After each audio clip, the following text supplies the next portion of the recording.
Rebirth of fallen angel episode 9। उसकी बातें सुनकर श्रेया गुस्से से कांपने लगी। उसके दिल में भरा हुआ दर्द गुस्सा बनकर उसकी आंखों में भर गया, जिससे उसकी आंखें लाल हो गई। मनोरमा देवी उसे ध्यान से देख रही थी। उसे इस प्रकार गुस्से में देखकर एक पल के लिए तो वह भी भयभीत हो गई, परंतु फिर अपने डर को अपने चेहरे पर ना लाते हुए अपने साथ खड़ी हुई।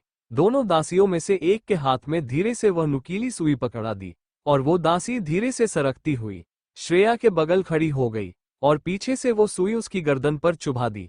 उसने सुई की नोक चुभाने के बाद तुरंत ही हटा ली और मुस्कुराते हुए मनोरमा देवी की तरफ देखा। श्रेया इतने गुस्से में थी कि उसे कुछ भी महसूस नहीं हुआ।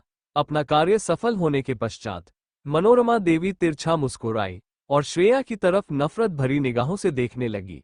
ये कार्य उसने बहुत ही सफाई से किया था, जिससे श्रेया भी उसकी हलचल नहीं जान पाए। उसके दिमाग में तो उसके द्वारा कहे गए एक एक शब्द गूंज रहे थे और उसके उन शब्दों के कारण उसे पुरानी बातें फिर से याद आने लगी थी। तभी एक जोरदार चीख गूंजी, जिसे सुनकर वहां पर खड़ा हुआ हर एक व्यक्ति स्तब्ध रह गया और अपनी हैरानी और डरी हुई आंखों से अपने सामने देखने लगा। वहां खड़े सभी लोग लगभग लड़खड़ा गए। महाराज उत्तम और उनका सेनापति, जो श्रेया के न पहुंचने के कारण स्वयं ही आ गए थे, वे दोनों सामने का दृश्य देखकर पसीने और डर से तरबतर हो गए। उनकी आंखों में डर साफ साफ दिखाई देने लगा। महाराज उत्तम 2 कदम पीछे हो गए। एक सैनिक उड़ता हुआ आंगन में गिरा। गिरते ही उसका पूरा शरीर खून से लथपथ हो गया। खून के छींटे पूरी जमीन पर फैल गए, जैसे वो बहुत ऊंचाई से पटका गया हो।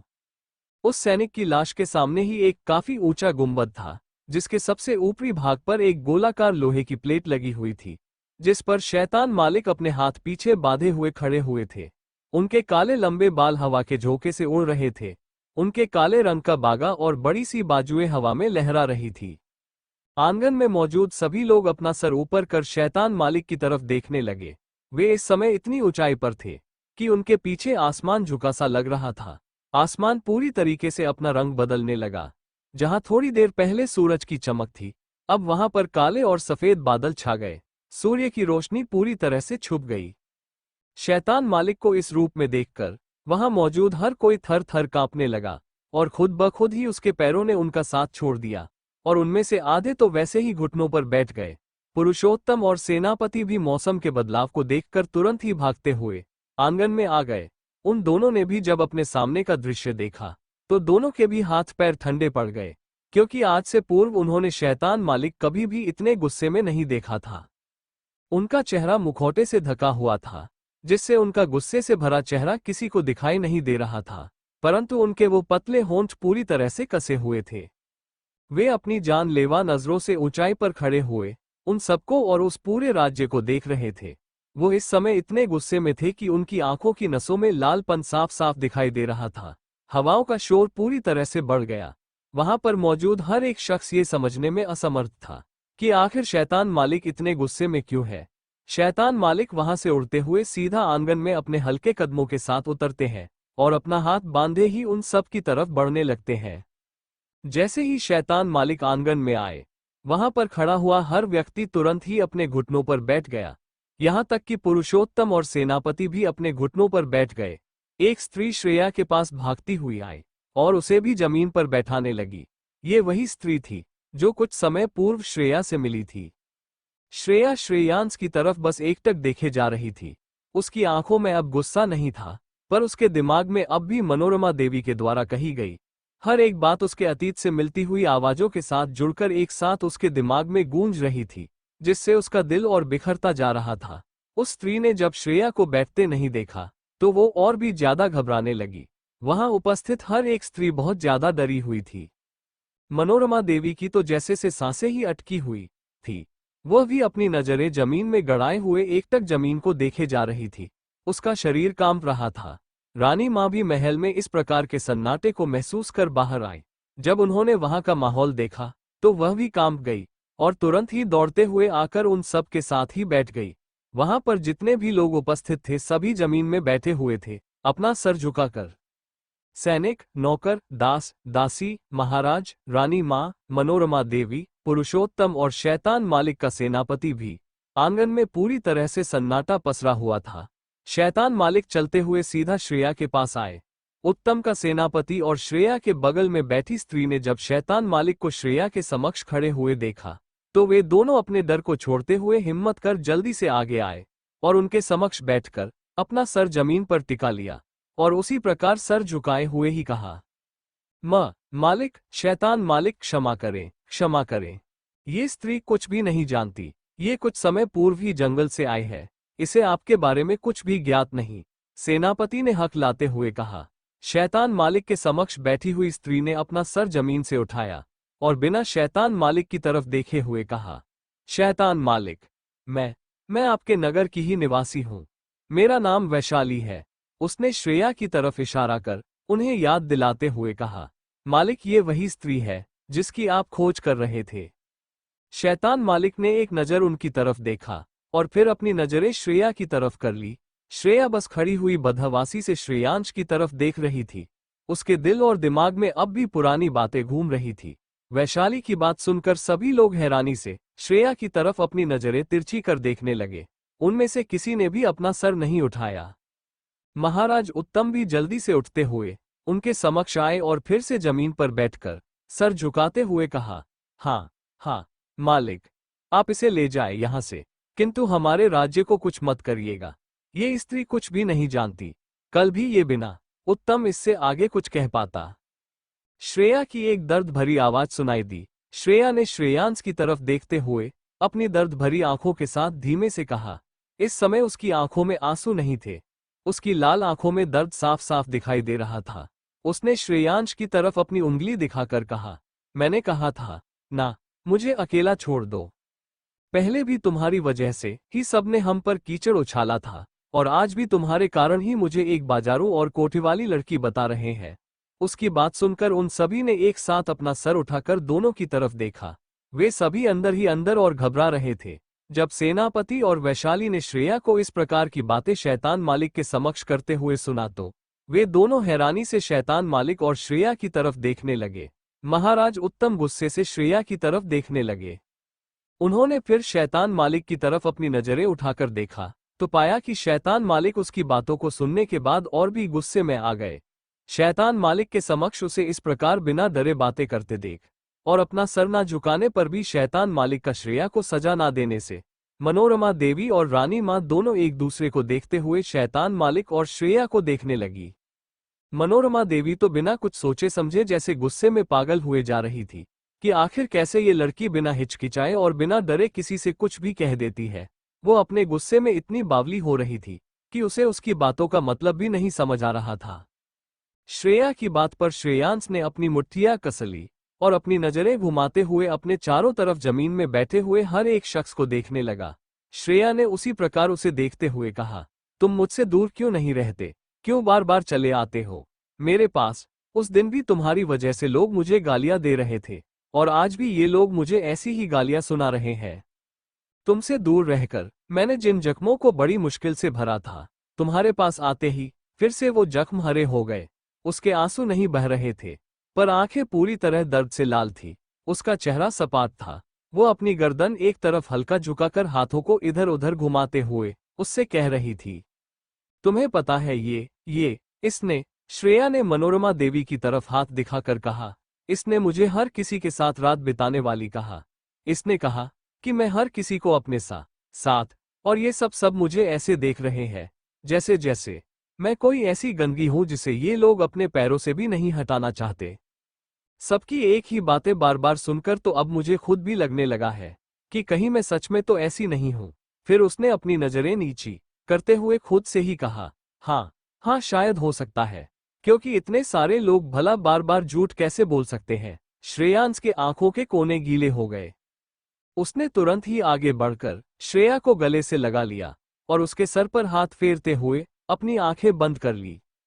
शैतान मालिक के श्रेया को गले लगाते ही वहां पर सर झुकाए बैठा हर व्यक्ति अपना सर उठाकर ऊपर देखने लगा। वे सभी अपनी सांसें थामकर एकटक शैतान मालिक और श्रेया को एक दूसरे की बाहों में देखने लगे। उत्तम का सेनापति वैशाली, पुरुषोत्तम और पुरुषोत्तम के साथ बैठा हुआ सेनापति, उन सब की आंखें हैरानी से बाहर आने को हो गई। हालांकि महाराज उत्तम, पुरुषोत्तम और दोनों सेनापतियों ने शैतान मालिक को पहले भी इस प्रकार देखा था, किंतु उन्हें तब विश्वास नहीं हुआ था, परंतु अब उन्हें पूरी तरह से यकीन हो चुका था कि शैतान मालिक और श्रेया के बीच जरूर कोई गहरा संबंध है। वहां पर अब उनकी सांसों का भी शोर नहीं सुनाई दे रहा था, सिर्फ हवाओं के चलने की सरसराहट ही गूंज रही थी, जो धीरे धीरे और भी ज्यादा बढ़ रही थी। मनोरमा देवी ने जब अपना सर उठाकर देखा तो वह तो बैठे बैठे ही लड़खड़ाकर अपने दोनों हाथों से जमीन का सहारा लेकर हैरानी से एकटक दोनों की तरफ देखने लगी। सभी के चेहरे पर अब अपनी खौफनाक दशा का मंजर घूमने लगा। मनोरमा देवी और रानी मां उन दोनों की तो जैसे आंखें ही बाहर आने को हो गई। मनोरमा देवी का मुंह खुला का खुला रह गया। वह अपने होश खोए हुए सामने एक दूसरे से गले लगे हुए श्रेया और शैतान मालिक को देखती रह गई। अचानक श्रेयांश ने अपनी आंखें खोली। इस समय उसकी आंखें पूरी तरह लाल हो गई थी। श्रेया अब भी अपनी दर्द भरी आंखों से श्रेयांश के सीने से लगी हुई बड़बड़ाए जा रही थी। वो उसे दूर करने की लगातार कोशिश किए जा रही थी। श्रेयांश ने अपनी नजरें घुमाते हुए मनोरमा देवी की तरफ देखा। मनोरमा देवी तो जैसे अपनी सांसें लेना ही भूल गई। वह अपने डर में इतना खो गई कि उसे शैतान मालिक के कुछ करने से पहले ही सांस लेने में तकलीफ होने लगी। उसने अपनी पलकें झपकाईं और शैतान मालिक को अपनी तरफ देखता पाकर तुरंत ही अपने घुटने टीका कर बैठ गई और अपना सिर जमीन पर टिका लिया। वो अपने मन में ही अड़रते हुए कहने लगी, ये मैंने क्या कर दिया? मैंने ये क्या कर दिया? अब शैतान मालिक किसी को नहीं छोड़ेंगे और मुझे मुझे मुझे तो वो अपने मन में सोचते हुए थर थर कांपने लगी। शैतान मालिक ने अपनी मुट्ठी कसी तो वहां पर काले बादल और भी ज्यादा छा गए।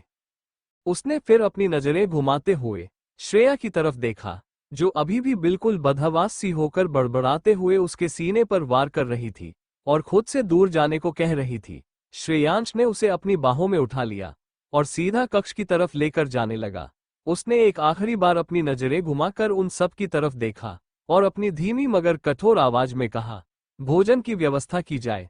तुरंत उनके शब्दों में एक अजीब सा गुस्सा और एक अजीब सी नफरत उन सब के लिए थी। उनके जाने के बाद उन सबको होश आया। पुरुषोत्तम और सेनापति उनकी बात सुनकर तुरंत ही खड़े हुए और महाराज उत्तम और सेनापति के पास जाकर सभी को आदेश देने को कहा कि जल्द ही भोजन की व्यवस्था शैतान मालिक के कक्ष में कराई जाए। महाराज उत्तम भी होश में आते हुए उन सभी को आदेश दिया। महाराज के बुलाने पर सभी अपने होश में आए और जल्दी से उठकर रसोई घर की तरफ जाने लगे, परंतु मनोरमा देवी अभी भी उसी प्रकार जमीन से अपना सर टिकाए हुए बैठी हुई थी। उसके साथ की दो दासियों ने उसे देखा तो उसे भी उठाने के लिए आगे बढ़ी। उन दोनों ने जैसे ही उसे हाथ लगाया, मनोरमा देवी उसी प्रकार बैठी हुई जमीन पर पलट गई और उसकी गर्दन उसके शरीर से अलग होकर दूसरी तरफ लुढ़क गई।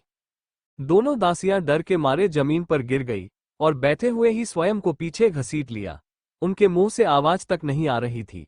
वे दोनों वहीं पर अपना होश खोकर गिर पड़ी। आवाज सुनकर अपने कार्यों पर जा रहे हैं सभी ने पीछे मुड़कर देखा तो उन सब के पैरों तले से जमीन खिसक गई, क्योंकि मनोरमा देवी की गर्दन दूसरी तरफ पड़ी हुई थी और उसका शरीर दूसरी तरफ। उसके धड़ और सिर से खून बह रहा था, जो पूरे आंगन को अपने रंग से लाल कर रहा था। लगभग आधे लोग तो बदहवास होकर जमीन पर गिर गए। कुछ ने जो सामान उठाया था वह वहीं पर गिर गया। पुरुषोत्तम और सेनापति भी हैरान थे, किंतु उन सब की तरह नहीं।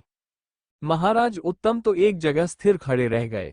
वैशाली जो सेनापति के साथ अभी ही खड़ी हुई थी, जाने के लिए उसने अपने मुंह पर हाथ रखते हुए लड़खड़ा कर सेनापति से लिपट गई। सेनापति भी हैरानी से अपने स्थान पर जमा हुआ खड़ा था और सामने देख रहा था। शैतान मालिक के सेनापति ने होश में आते हुए अपनी तेज आवाज में कहा, शैतान मालिक की सबसे कीमती व्यक्ति को चोट पहुंचाओगे तो तुम सबके साथ यही होगा। यदि अपनी खैरियत चाहते हो तो तुरंत ही अपने कार्य पर लग जाओ और महाराज के समक्ष भोजन उपस्थित करो। और उसने सैनिकों की तरफ देखकर कहा, इसे हटाओ और इस स्थान को पूरी तरह साफ करो। सभी लोग डरते डरते होश में आए और अपने लड़खड़ाते कदमों के साथ अपना कार्य करने लगे। उन सभी को वहां पर कार्य करना ऐसा लग रहा था जैसे मौत के समक्ष खड़े होकर कार्य कर रहे हो। उनकी एक हल्की सी गलती और उनकी आत्मा उनके शरीर से अलग। वे सभी दासियां जो श्रेया के बारे में बुराई कर रही थी या बात कर रही थी, उन सब के तो चेहरे का रंग ही उड़ गया था। उन सभी का चेहरा डर से पीला पड़ा हुआ था। वे सभी अपने कांपते हाथों से भोजन की व्यवस्था कर रही थी। उनकी आंखों में इस समय कभी ना खत्म होने वाला डर बैठ चुका था। इस समय महाराज उत्तम का चेहरा बिल्कुल सफेद हो गया था। उनके चेहरे पर कोई भाव नहीं थे। वे अब लगभग सब समझ चुके थे। उन्होंने एक बार अपनी ठंडी नजरों से अपने महल में उपस्थित हर किसी को देखा और वहां से सीधा अपने कक्ष में चले गए। कुछ ही समय में वहां पर सैनिक और मनोरमा देवी के शवों को हटा दिया गया और उस आंगन को पूरी तरह से पहले की तरह कर दिया गया। श्रेयांश श्रेया को अपनी बाहों में उठाए हुए लेकर कक्ष में आ गया और उसे किसी प्रकार शांत करवाने की कोशिश करने लगा। श्रेयांश श्रेया को अपनी बाहों में लेकर कक्ष में आ गया और उसे खड़ा करके अपनी गर्दन झुकाकर उसके दोनों गालों पर हाथ रखते हुए उसका चेहरा ऊपर उठाया। श्रेया अपनी पलकें झुकाए नजरें इधर उधर नजर करते हुए अभी भी बड़बड़ा रही थी। सबने मुझे छोड़ दिया, सबने मुझे अपनी जिंदगी से निकाल दिया। हाँ हाँ, सब सही कह रहे हैं। मैं बहुत बुरी हूँ, मैं बहुत बुरी हूँ। हाँ हाँ, मैं सच में बहुत बुरी हूँ। तभी तभी हर कोई मुझे छोड़ देता है। सब मुझे अपनी जिंदगी से किसी कचरे की तरह निकाल देते हैं। सब चले जाते हैं हमसे दूर। मैं सच में बहुत बुरी हूँ। श्रेयांश उसके चेहरे को देख रहा था। उसके चेहरे पर मुखौटा था। उसने श्रेया के चेहरे को ऊपर उठा रखा था और अपनी गर्दन नीचे झुका रखी थी। उसने उसके बड़बड़ाते होठों पर अपने होंठ रख दिए और उन्हें प्यार से चूमने लगा, क्योंकि वो श्रेया को अपने प्यार के अलावा और किसी शब्दों से नहीं समझा सकता था। उसे इस दशा से बाहर निकालने के लिए उसके पास कोई शब्द ही नहीं थे। श्रेया के होंठ बंद हो चुके थे। श्रेयांश उसकी आंखों में देखते हुए धीरे धीरे उसके होठों को चूम रहा था। श्रेया श्रेयांश की आंखों में देखने लगी। उसकी आंखों में कोई आंसू नहीं थे। जब श्रेयांश ने देखा कि श्रेया शांत हो रही है, तो उसने उसके होंठ छोड़े और उसकी कमर पर एक हाथ लपेटते हुए दूसरे हाथ को उसके सर पर टिकाया और पीछे से उसके बालों को सहलाने लगा। उसने श्रेया की आंखों में देखते हुए कहा, श्रेया, अगर मैं उस वक्त को वापस ला सकता तो कब का वापस लाकर तुम्हें फिर से अपनी बाहों में उसी प्रकार समेट चुका होता, पर यह मेरे बस में नहीं है।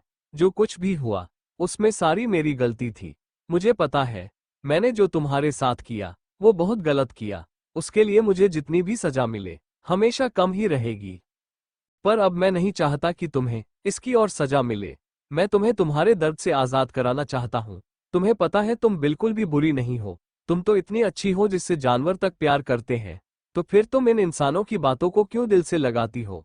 उसने धीरे से उसकी दोनों आंखों को चूमा और उसकी नाक से नाक को रगड़ते हुए कहा, श्रेया, तुम्हें परेशान करने वाला और तुम पर भरोसा न करने वाला आरव मर चुका है।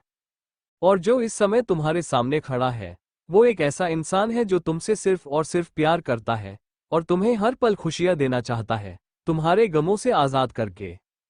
उस समय तो मैं अपनी बेवकूफ़ी के कारण कुछ नहीं कर पाया, परंतु आज जिसने भी तुम्हें जरा सी भी तकलीफ दी है उसकी कीमत उन सबको चुकानी पड़ेगी, जैसे मैंने चुकाई थी, अपनी जान देकर और तुम्हें खोकर।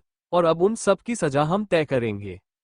अचानक ही श्रेया के पैर लड़खड़ाने लगे, जिसे श्रेयांश ने तुरंत ही संभाल लिया। श्रेया ने बिना कुछ कहे उसकी सीने पर अपना सर रख लिया। उसके माथे के किनारों से पसीने की बूंदें उभरने लगी। श्रेयांश ने श्रेया से पूछा, क्या तुम ठीक हो?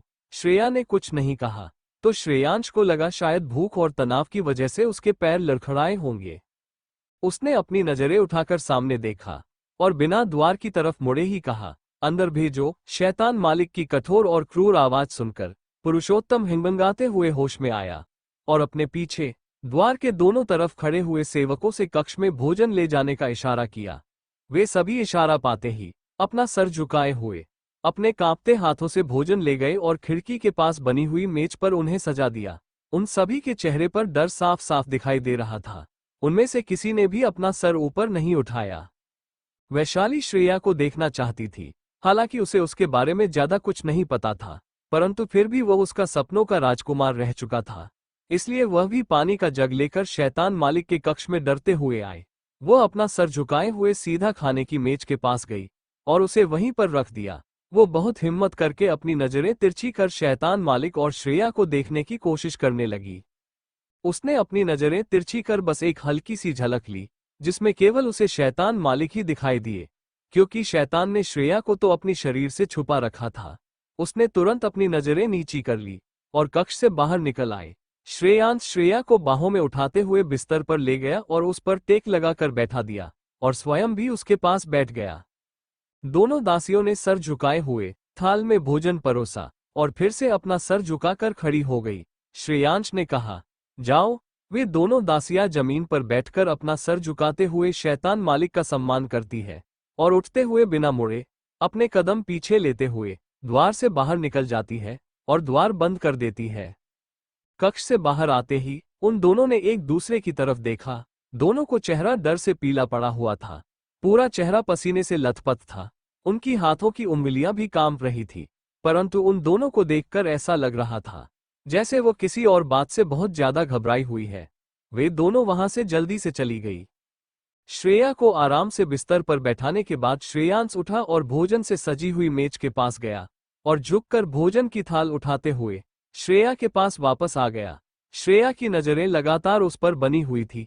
वो जहां भी जा रहा था उसकी नजरें उसी का पीछा कर रही थी। उसके मुंह से कोई शब्द बाहर नहीं निकल रहे थे और ना ही आंखों में कोई भी भाव दिखाई दे रहा था। इस समय श्रेया के होंठ के सफेद हल्के सफेद पड़ने लगे थे। उसे इस समय ऐसा लग रहा था जैसे उसकी नसों में कुछ बहुत तेजी से चल रहा हो। उसके पूरे शरीर में सनसनाहट सी हो रही थी, जिससे उसकी गर्दन के पीछे और माथे के दोनों कोने से पसीने निकल रहे थे, परंतु अब भी उसके चेहरे पर कोई भी शिकन नहीं थी। वो इस समय ना ही कुछ कर रही थी और ना ही कह रही थी। वो बस श्रेयांश को देखे जा रही थी। श्रेयांश ने थाल को वही बिस्तर पर रखा और भोजन का एक निवाला तोड़कर श्रेया की तरफ बढ़ा दिया। श्रेया ने भी बिना कुछ कहे एक ही बार में अपना मुंह खोल दिया और खाने लगी। श्रेयांश प्यार से उसकी तरफ देख रहा था। शायद उसे अब लग रहा था कि श्रेया उसे माफ करके फिर से वापस उसके पास आ गई है, इसलिए वो किसी भी प्रकार का कोई झगड़ा नहीं कर रही। परंतु पता नहीं क्यों उसके हृदय में उसे कुछ अजीब सी बेचैनी हो रही थी। उसके चेहरे पर कोई भाव नहीं थे। वो बिना किसी भाव के श्रेया के चेहरे को निहार रहा था, जैसे उसे देखकर जानने का प्रयास कर रहा हो। उसे कुछ तो गलत लग रहा था, परंतु उसे समझ नहीं आ रहा था कि आखिर क्या। वैशाली उदासी से चलते हुए आंगन से होते हुए बगीचे में जा रही थी। वो अपने मन में ही कह रही थी, यदि उसके घटिया परिवार वालों ने उसे इस दुष्ट मंत्री के साथ नहीं भेजा होता तो आज वह अपने राजकुमार के ख्याल में अभी भी होती। उसका दिल अभी नहीं टूटा होता। उसने खुद से ही कहा, मैंने कितने सपने देखे थे कि अगली बार जब भी उससे मिलूंगी तो मैं उसे अपने हृदय की बात बताऊंगी, परंतु यहां तो सब कुछ ही उलट पलट गया। मेरा राजकुमार तो एक स्त्री निकली, और वह भी ऐसी स्त्री जिसके पास जाने के बारे में मैं सोच भी नहीं सकती। वो तो शैतान मालिक की प्रेमिका है।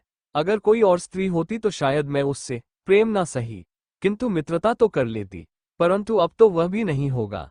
उसने अपनी रोनी सी सूरत बना ली और निराशा से अपना सिर हिलाने लगी। तभी उसके कानों में किसी के डर से बड़बड़ाने की आवाजें सुनाई दी। वो अपने ध्यान से बाहर आए और आवाज की दिशा की तरफ चली गई। दो दासियां आपस में बहुत ज्यादा घबराते हुए कुछ बातें कर रही थी। वे दोनों पेड़ के पास खड़ी हुई थी। वैशाली भी पेड़ के समीप ही जाकर खड़ी होगी, क्योंकि उसे उन दोनों पर कुछ संदेश हो रहा था।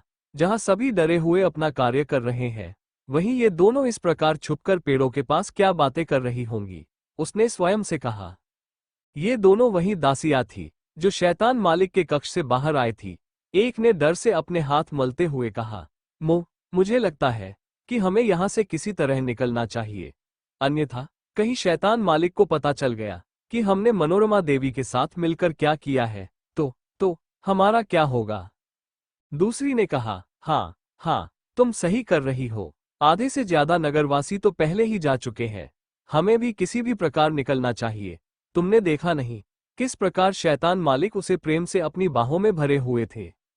मुझे तो लगता है वो शैतान मालिक की प्रेमिका है। हमने मनोरमा देवी का साथ देकर बहुत गलत किया। यदि शैतान मालिक को पता चल गया कि हमने किस प्रकार मनोरमा देवी की सहायता करके उस जहरीली सुई को उसके शरीर पर चुभाया था। पहली ने कहा, मुझे तो लगता है अब तक उसका असर भी शुरू हो गया होगा। हमें यहाँ से जल्द निकलना होगा। किसी भी सामान की आवश्यकता नहीं है। यदि प्राण रहे तो हम फिर से सामान एकत्रित कर लेंगे। इतना कहकर वे दोनों जैसे ही मुड़ी, उन्होंने सामने वैशाली को देखा तो उनके पैरों तले जमीन ही खिसक गई। उन्हें अब और डर लगने लगा कि किसी और ने ये सत्य जान लिया है। वैशाली हैरानी से अपने मुंह पर हाथ रखे उनकी तरफ देख रही थी। वो तुरंत ही पीछे पलटते हुए शैतान मालिक के कक्ष की तरफ दौड़ लगा दी, क्योंकि चाहे जो भी हो वो उसे मरते नहीं देख सकती थी। दोनों दासियां हैरानी और डर से एक दूसरे का चेहरा देखने लगी। जब उन्होंने देखा कि वो शैतान मालिक के कक्ष की तरफ जा रही है, तो उन दोनों की मानो सांसें ही अटक गई। उन दोनों ने एक दूसरे का हाथ पकड़ा और जल्दी से भागते हुए एक कक्ष में चली गई। इधर वैशाली घबराई हुई सी अपने वस्त्रों को उठाए हुए शैतान मालिक के कक्ष की तरफ भाग रही थी। उसे ज्ञात नहीं था क्यों, परंतु उसे इस समय शैतान मालिक से डर नहीं लग रहा था, क्योंकि शायद वह भी कहीं ना कहीं उसे आभास था कि शैतान मालिक श्रेया से बहुत अधिक प्रेम करते हैं, जिसके कारण शायद वह उसे कुछ भी ना करे। उसे इस तरह भागते देख सभी हैरान होकर उसे देख रहे थे। पुरुषोत्तम और सेनापति महाराज के कक्ष के बाहर ही खड़े थे। श्रेयांश उसे खाना खिलाकर पानी पिला रहा था। श्रेया ने कुछ ही निवाले खाए थे। जैसे ही उसने पानी पिया, उसे बहुत जोरों की खांसी होने लगी। श्रेयांश ने तुरंत ही पानी का गिलास उसके होठों से दूर किया, थाल को हटाते हुए जल्दी से उसके पास आया और उसे अपने सीने से लगाते हुए उसकी पीठ थपथपाने लगा। कुछ ही देर में श्रेया के खांसी बंद हो गई। उसके होठों के किनारे से खून निकल आया। श्रेयांश श्रेया को अपने सीने से लगाए हुए उसके सर के ऊपर अपनी ठुड्डी रखे हुए उसकी पीठ को सहला रहा था। उसने उसे उसी प्रकार लिए हुए पूछा, क्या तुम ठीक हो श्रेया? श्रेया ने अपनी हल्की आवाज में झपकती पलकों के साथ कहा, आरव, मुझे बहुत नींद आ रही है। श्रेयांश उसके बालों को चूमते हुए धीरे धीरे उसके सर पर हाथ फेरने लगा। श्रेया ने अपने दोनों हाथ उठाते हुए उसे कमर से पकड़ लिया। श्रेया ने अपनी झपकती पलकों के साथ कहा, आरव, मुझे बहुत तेज नींद आ रही है, मैं सो जाऊं क्या? श्रेयांश ने धीरे से कहा, सो जाओ, और धीरे धीरे उसकी पीठ और सिर सहलाने लगा। श्रेया ने अपनी आंखें बंद कर ली। तभी एक जोरदार आवाज के साथ द्वार खुला। वैशाली भागते हुए अंदर आई और तुरंत ही अपने घुटनों पर बैठ गई। उसके पीछे पीछे सेनापति और पुरुषोत्तम भी उसे रोकते हुए अंदर आ गए। वैशाली ने किसी की भी ना सुनते हुए बिना समय व्यतीत किए तुरंत ही द्वार खोल दिया, जिससे द्वार तेज आवाज के साथ खुला। इतनी तेज आवाज के कारण श्रेया की आंखें भी खुल गई। श्रेयांश की आंखें गहरी हो गई। आसपास का माहौल तुरंत बदल गया। वातावरण में ठंडक तुरंत ही बढ़ गई। उसने श्रेया को बिस्तर पर लिटाया और खड़े होते हुए पीछे पलटकर गुस्से से कहा, गुस्ताख, किसकी इतनी हिम्मत? वैशाली ने बिना रुके डरते हुए कहा, क्षमा करे शैतान मालिक, क्षमा करे, किंतु आप अभी उसे सोने ना दे। उसकी बात सुनकर शैतान मालिक गुस्से से उसकी तरफ बढ़ने लगे। उन्हें देखकर पुरुषोत्तम और सेनापति डर गए। उन्होंने डर से दरवाजे को पकड़ लिया। वैशाली में बिना रुके आगे कहा, मैंने अभी अभी सुना इन दासियों और मनोरमा देवी ने उन्हें कोई विष दिया था। वैशाली की बातें सुनने के बाद शैतान मालिक के कदम वहीं रुक गए। उनके हाथ, जो वह हवा में लहराने ही वाले थे, वे थम गए। कुछ समय पहले जो उनकी आंखों में गुस्सा और आसपास के वातावरण में ठंडक थी, वो तुरंत ही गायब हो गई। श्रेयांश ने तुरंत ही मुड़कर श्रेया की तरफ देखा और पलक झपकते ही उसके पास पहुंच गया। उसने दोनों हाथों से श्रेया का चेहरा पकड़ा। उसकी नजर उसके होठों के किनारों से निकले हुए खून पर गई तो वह डर गया। उसने हिंगबंगाते हुए उसके होठों से निकले खून को पोंछा और उसके गालों को थपथपाते हुए कहने लगा, श्रेया उठो, उठो श्रेया। श्रेया सोना मत, अपनी आंखें बंद बंद करना श्रेया। श्रेया ने अब तक अपनी आंखें बंद कर ली थी। वो बिल्कुल भी नहीं हिल रही थी। उसके होंठ सफेद पड़ चुके थे। शैतान मालिक को इस प्रकार हिंगबंगाते और डरते देखकर वहां मौजूद हर कोई हैरान था। पुरुषोत्तम और सेनापति तो अपने मालिक को इस तरह देखकर एक दूसरे का मुंह देखने लगे। उनके हाथों से द्वार छूट गया और वो जल्दी से भागते हुए बाहर निकल गए।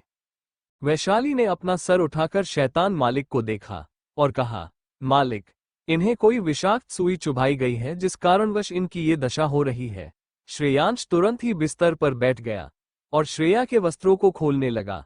वैशाली को वहां रुकना सही नहीं लगा। वो तुरंत ही वहां से बाहर चली गई। श्रेयांश ने जल्दबाजी में उसके वस्त्र उसके कंधों से नीचे सरका दिया, जिससे श्रेया के दोनों सफेद कंधे उजागर हो गए। श्रेयांश उसके दोनों कंधे और गर्दन पर जांच करने लगा। उसने श्रेया के दोनों कंधों, बाजुओं और गर्दन पर जांच कर ली, परंतु उसे कुछ भी दिखाई नहीं दिया। फिर उसने उसे जल्दी से पीछे पलटा। पीछे पलटते ही तुरंत ही उसकी नजर उसकी बाईं तरफ गर्दन के किनारे पर गई, जहां पर एक बहुत ही छोटा सा लाल निशान बना हुआ था और उसके चारों तरफ का हिस्सा पूरी तरीके से नीला पड़ चुका था। और वहां का नीलापन बढ़ता ही जा रहा था। उसने हैरानी से श्रेया की तरफ देखा। उसकी आंखों की पुतलियां हल्की हल्की हिलने लगी थी, परंतु उसकी आंखें बंद थी, जैसे वह स्वयं ही उन्हें ना खोलना चाह रही हो। श्रेयांश ने उसके कंधों को पकड़ते हुए कहा, तुम्हें कुछ नहीं होगा, मैं तुम्हें कुछ होने नहीं दूंगा। और यह हमारा आदेश है कि तुम भी अपनी हिम्मत नहीं छोड़ोगी। तुम्हें जिंदा रहना है, सुना तुमने, तुम्हें जिंदा रहना है। उसने श्रेया को छोड़ा और अपनी शक्तियों के इस्तेमाल से एक लेप से भरा हुआ कटोरा निकाला, जिसका रंग पूरी तरह से सफेद था और वह लेप भी चमक रहा था। उसने तुरंत ही उस लेप को नीचे रखा और अपने हाथों में लेते हुए श्रेया के गर्दन और कंधों पर नीले पड़े स्थान पर लगा दिया। वह लेप कुछ सफेद पीसी पत्तियों जैसी थी, जो हल्की खुरदुरी सी प्रतीत हो रही थी। फिर उसने श्रेया का ऊपरी वस्त्र हटा दिया और उसे पेट के बल लिटा दिया और स्वयं भी बिस्तर के दूसरी तरफ जाकर पलथी मारकर बिस्तर पर बैठ गया और अपने हाथों की उंगलियों को आपस में जोड़ते हुए ध्यान करने लगा। कुछ ही समय में उसकी पांचों इंद्रियां जागृत हो गई और उसके शरीर से 7 रंगों की किरणें निकलने लगी। उसके शरीर से निकलती हुई पीले रंग की किरण धीरे धीरे उससे दूर होती हुई श्रेया के शरीर में समाहित होने लगी, जिससे श्रेया का शरीर पीले रंग की रोशनी से चमकने लगा। कुछ रोशनी के श्रेया के शरीर में प्रवेश करने के पश्चात श्रेयांश की पांचों इंद्रियां शांत होने लगी और कुछ ही समय में वो पूरी तरीके से शांत होकर वापस उसके शरीर में लिप्त हो गई। श्रेयांश कुछ समय तक उसी प्रकार बैठा रहा। फिर उसने धीरे धीरे अपनी आंखें खोली और तुरंत ही मुड़कर श्रेया की तरफ देखा और उठते हुए उसके पास पहुंच गया। उसने उसके कंधों पर लगे लेप तरफ देखा, जो अब तक पूरी तरह से नीला हो चुका था। श्रेयांश ने ये देखकर एक राहत की सांस ली, क्योंकि उस लेप द्वारा श्रेया के शरीर के विष को पूरी तरह से अपने में समाहित कर लिया गया था, जिससे लेप का रंग नीला हो गया। पुरुषोत्तम और सेनापति तुरंत ही वैद्य को लेकर शैतान मालिक के कक्ष में आए। महाराज उत्तम और उसका सेनापति वे दोनों भी उन्हीं के पीछे पीछे लगभग दौड़ते हुए आए। पुरुषोत्तम और सेनापति दोनों अंदर आते हुए अपने घुटने टिकाकर जमीन पर बैठ गए। बाकी सभी बाहर हो खड़े हो गए। उन दोनों ने सर झुकाते हुए शैतान मालिक से कहा, मालिक, हम यहाँ के सबसे प्रसिद्ध वैद्य को ले आए हैं। हमें ज्ञात है आपने अब तक इनका उपचार कर दिया होगा, किंतु एक बार इन्हें भी जांच कर लेने दे। शैतान मालिक ने श्रेया के वस्त्रों को वापस से पहनाया और उसे सीधा करते हुए लिटा दिया। उसका चेहरा अभी भी सफेद पड़ा हुआ था, उसके होंठ अब भी सफेद थे। आते समय किसी ने भी अपना सर नहीं उठाया, इसी कारण से कोई भी श्रेया और शैतान मालिक के चेहरे को देख नहीं पाया था। अन्यथा यदि वे इस समय शैतान मालिक के चेहरे को देखते तो वे सभी डर से ही अपनी सांसें थाम लेते, क्योंकि वह इस समय बहुत ही गुस्से में दिख रहे थे। उसने तुरंत ही श्रेया को अपनी बाहों में उठाया और एक आखिरी बार उत्तम और सेनापति की तरफ देखा। वे दोनों द्वार के पास ही खड़े थे, उनकी अंदर आने की हिम्मत ही नहीं हुई। वे दोनों तुरंत ही जमीन पर बैठ गए और अपना सिर झुका लिया। उन्होंने शैतान मालिक की आंखों में क्रूरता और सभी के लिए नफरत दिखाई दी थी। महाराज उत्तम तो निराशा से अपने घुटनों पर हाथ रखे हुए बैठे हुए थे। श्रेयांश श्रेया को बाहों में लिए हुए तुरंत ही वहां से अदृश्य हो गया। उसके जाते ही पुरुषोत्तम और सेनापति दोनों उठे और कहा, हमें जल्द से जल्द यहाँ से प्रस्थान करना होगा। वे दोनों तुरंत ही खड़े हुए और भागते हुए कक्ष की तरफ चले गए। उत्तम के चेहरे पर अब कोई भाव नहीं थे। वहां से खड़ा हुआ और वापस अपने कक्ष में जाकर द्वार बंद कर लिया। सेनापति अपने महाराज की हरकत से हैरान रह गया, क्योंकि इस समय तो उनके चेहरे पर डर होना चाहिए था। जिस प्रकार शैतान मालिक यहाँ से गए हैं, उससे तो यही लग रहा था कि अब यहाँ के नागरिकों और इस राज्य को किसी भी कीमत पर बचाया नहीं जा सकता। सेनापति घबराते हुए उठ खड़ा हुआ और अपना कर्तव्य निभाने की ठानी। उसने स्वयं से कहा, तो क्या हुआ यदि महाराज अपने कर्तव्य से भाग रहे हैं, किंतु मैं अपने कर्तव्य से नहीं भाग सकता। मैं यहाँ के नागरिकों को कुछ नहीं होने दे सकता। हमें उन्हें कैसे भी करके यहाँ से तुरंत ही निकालना होगा। पुरुषोत्तम और सेनापति का काफिला निकलने के लिए तैयार था। वे लोग महल से अपने घोड़े पर सवार होकर निकल रहे थे। सेनापति और पुरुषोत्तम नगर के बीचों बीच आते हुए रुके। उन्होंने कहा, यदि तुम सबको अपने प्राण प्रिय हैं तो जितना जल्दी हो सके इस पूरे राज्य को खाली कर दो, अन्यथा शैतान मालिक के क्रोध के भागी तुम सब बनोगे। सभी नगरवासी डर से कांप गए। उन नगरवासियों के बीच में तुरंत ही अफरा तफरी मच गई। पुरुषोत्तम ने एक आखिरी बार सबकी तरफ और उस बड़े से राज्य की तरफ देखा। तभी उसकी नजर महल के द्वार के पास खड़ी हुई वैशाली और सेनापति पर गई। जो नगरवासियों को यहाँ से दूर जाने के लिए कह रहे थे। पुरुषोत्तम और सेनापति सभी सैनिकों के साथ वहीं पर रुक गए और उस बड़े से राज्य के नागरिकों को जल्द से जल्द राज्य खाली करवाने के कार्य में जुट गए थे, क्योंकि वो सभी जानते थे कि शैतान मालिक यदि क्रोध से अपने आपे बाहर हो गए तो वो गुनाहगार और बेगुनाह किसी को भी नहीं छोड़ेंगे। पूरे महल और राज्य नगर में अफरा तफरी मची हुई थी। वे सभी शैतान मालिक के भय से नगर छोड़ने की तैयारी करने लगे। शैतान मालिक श्रेया को लेकर सीधा अपने महल के कक्ष में दिखाई दिए। उनके चेहरे पर इस समय कोई भाव नहीं थे। उन्होंने श्रेया को अपने उस बड़े गोलाकार बिस्तर पर लिटाया और छोटी सी मेज को उठाते हुए उसी के बगल में बैठ गया। उसने श्रेया को उठाते हुए अपने सीने से लगा लिया। उसकी आंखों की पलकें भीग गई। उसकी आंखें पूरी तरह से लाल हो गई थी। उसे तब भी सुकून नहीं मिला, तो उसने उसे उठाते हुए नीचे खड़ा किया। श्रेया बिल्कुल बेजान सी पड़ी हुई उसकी बाहों में इधर उधर झूल रही थी। उसकी गर्दन बार बार पीछे गिर जा रही थी। उसके हाथ बेजान से नीचे लटक रहे थे। परंतु फिर भी श्रेयांश उसे अपने सीने से लगाना चाहता था, क्योंकि उसे लग रहा था दिल टूटना, जैसे वो उससे दूर होती जा रही है। उसके दिल की धड़कनें कुछ अजीब प्रकार से धड़क रही थी। बढ़ता दिल। उसने उसे पूरी तरह से अपने शरीर में समाये हुए अपनी दोनों बाजुओं का सहारा देकर अपने सीने से लगा लिया और अपनी रुआसी आवाज में कहा, श्रेया, ऐसा मत करो, मत करो। श्रेया, अपनी आंखें खोलो ना श्रेया। फिर अचानक ही उसने गुस्से से उसे उसी प्रकार अपनी बाहों में जकड़ते हुए कहा, अब तो तुम्हारे शरीर का पूरा विष भी निकल चुका है। तुम्हारा शरीर ठीक हो चुका है, परंतु फिर भी तुम अपनी आंखें क्यों नहीं खोल रही? मैं सिर्फ असत्य ज्ञात करने के लिए वहां से गया था। यदि मुझे ज्ञात होता कि ऐसा कुछ होगा तो मैं तुम्हें वहां छोड़कर कभी नहीं जाता। ऐसा मत करो ना श्रेया, मेरे लिए उठ जाओ, बस एक बार उठ जाओ। वो उसे अपनी बाहों में लिए हुए इधर उधर टहलने लगा। श्रेया के पैर हवा में उठे हुए थे। श्रेयांश के एक हाथ उसकी कमर पर पूरी तरह कसे थे और दूसरा हाथ पीठ से होते हुए उसके सिर को अपने सीने में दबाए हुए थे। उसने उसे ऊपर उठा रखा था। वो इस समय उसे खोने से डर से पागल हुआ जा रहा था। उसने उसे लेकर टहलते हुए कहा, श्रेया, उठ जाओ ना, अपनी आंखें खोल दो। हम तुम्हारे बिना अब कैसे रहेंगे? मुझे फिर से छोड़कर मत जाओ। मुझे ज्ञात है तुम ठीक हो चुकी हो, अब हमें इतना भी मत तड़पाओ। श्रेया, वो गुस्से से चिल्लाया। फिर अचानक ही वो रुक गया और उसे बिस्तर के पास लाते हुए वापस लिटा दिया और उसकी तरफ घूरते हुए कहा, हमने कहा था ना खुद को कुछ मत होने देना, पर तुम अब वही कर रही हो।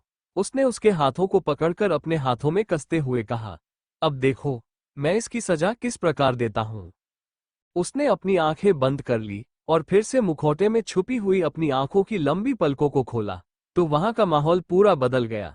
पूरा कक्ष उसके गुस्से और ठंडेपन से भर गया, जिसका आभास बाहर द्वार पर खड़े सैनिकों को भी हुआ। उन्होंने एक दूसरे की तरफ से देखा, जैसे आंखों के इशारों से एक दूसरे से कुछ पूछने की कोशिश कर रहे हो। श्रेयांश की आंखें पूरी तरह से लाल हो चुकी थी। उसकी नसों का लालपन गहराता ही जा रहा था। उसने श्रेया के हाथों को ठीक से रखते हुए उसे बिस्तर के बीचों बीच किया, फिर उसे चादर ओढ़ाकर चुपचाप खड़ा हो गया और अपना हाथ बांधकर उसे देखने लगा। अब उसका चेहरा बिल्कुल भावहीन हो चुका था। उन पर कोई भाव नहीं, सिर्फ आंखों में दिल का भरा हुआ दर्द और गुस्सा दिख रहा था।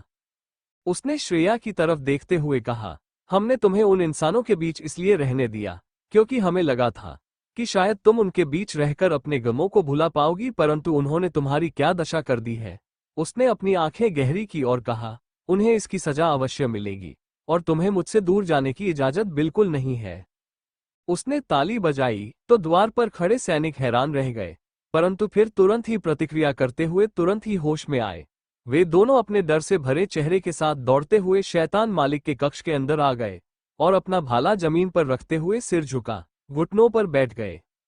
शैतान मालिक ने श्रेया की तरफ देखते हुए ही कहा, रानी मां को तुरंत कक्ष में भेजा जाए और उन्हें सूचित किया जाए कि इनका ध्यान रखने की जिम्मेदारी उनकी है। और फिर स्वयं तुरंत ही अदृश्य हो गया। वे दोनों सैनिक तो हैरानी से अपना सर झुकाए हुए एक दूसरे की तरफ तिरछी निगाहों से देखने लगे। शैतान मालिक के जाने के बाद उन्होंने अपना सर उठाया और पहली दफा शैतान मालिक के कक्ष में किसी स्त्री को देखकर वे और भी हैरान हो गए।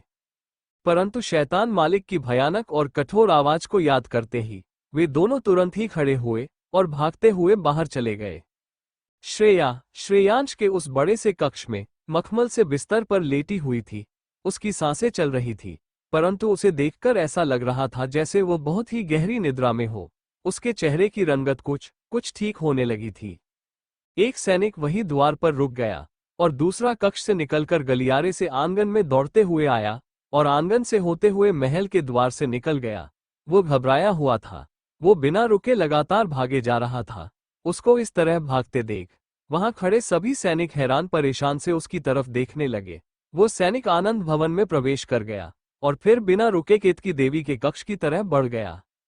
केतकी देवी अपने भावहीन चेहरे के साथ आसमानी रंग के लिबास में अपने कक्ष में बैठकर कुछ दस्तावेज पढ़ रही थी। वो सैनिक भागता हुआ उनके पास आया और उनके सामने सर झुकाकर हौंफते हुए कहा, रानी माँ, शैतान मालिक ने तुरंत ही आपको उनके कक्ष में जाने को कहा है। उसकी बात सुनकर केतकी देवी ने दस्तावेज नीचे रखा और हैरानी से सैनिक की तरफ देखा। सैनिक ने अपना सर झुकाए हुए कहा, रानी माँ, हमें ज्ञात है आप उनके कक्ष में नहीं जाती, किंतु इस समय उन्होंने आपको स्वयं ही वहां आने को कहा है। केतकी देवी बिना किसी प्रश्न के खड़ी हुई और तुरंत ही अपने कक्ष से निकलते हुए शैतान मालिक के महल की तरफ प्रस्थान कर दिया। वे अपने तेज कदमों के साथ आनंद भवन के द्वार से निकल गई। आनंद भवन में रह रही सभी स्त्रियां हैरानी से केतकी देवी की तरफ देख रही थी। माया भी हैरान होकर रानी माँ को इतने वर्षों बाद शैतान मालिक के महल में जाते हुए देख रही थी। वो अपनी सोच में ही खोई हुई थी कि आखिर ऐसा क्या हो गया जो रानी माँ स्वयं ही शैतान मालिक के महल में जा रही है। सभी स्त्रियां इसी सवाल में उलझी हुई और परेशान सी शैतान मालिक के महल की तरफ देखने लगी। केतकी देवी जल्दबाजी में अपने तेज कदमों के साथ द्वार से होते हुए महल में प्रवेश कर गई और उस बड़े से आंगन से निकलते हुए उस महल के अंदर चली गई और गलियारे से होते हुए कुछ समय चलने के पश्चात शैतान मालिक के कक्ष तक पहुंच गई। वे तुरंत ही कक्ष में आए और उन्होंने दोनों सैनिकों की तरफ देखा जो द्वार के बाहर खड़े हो गए थे। दोनों सैनिकों ने सर झुकाते हुए कहा, शैतान मालिक यहां से जा चुके हैं। उन्होंने आपको यहां पर किसी की देखभाल के लिए बुलाया है। उन दोनों ने बिस्तर की तरफ इशारा किया। केतकी देवी इशारा समझते हुए बिस्तर की तरफ चली गई और उन्होंने जब श्रेया को बिस्तर पर इस प्रकार लेटे हुए देखा तो उनकी आंखें हैरानी से बड़ी हो गई। वो जल्दी से जाकर बिस्तर पर बैठ गए और सैनिकों की तरफ देखते हुए कहा, इसे क्या हुआ है? दोनों सैनिकों ने सर झुकाए हुए कहा, रानी माँ, हमें ज्ञात नहीं। परंतु उनकी बात बीच में ही काटते हुए केतकी देवी ने कहा, ठीक है, जाओ, जल्दी से वैद्य को बुलाकर लाओ। वे दोनों अपना सर झुकाते हुए वहां से चले गए। केतकी देवी ने श्रेया को देखा, जिसका चेहरा और होंठ सफेद हो थे। वो बिल्कुल बेजान सी बिस्तर पर पड़ी हुई थी।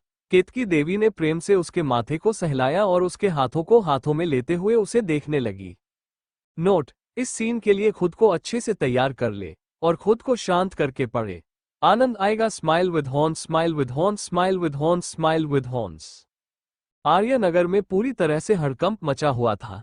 कुछ लोग बाहर निकल चुके थे, कुछ अपने सामान समेटते हुए बाहर की तरफ निकलने की तैयारी कर रहे थे।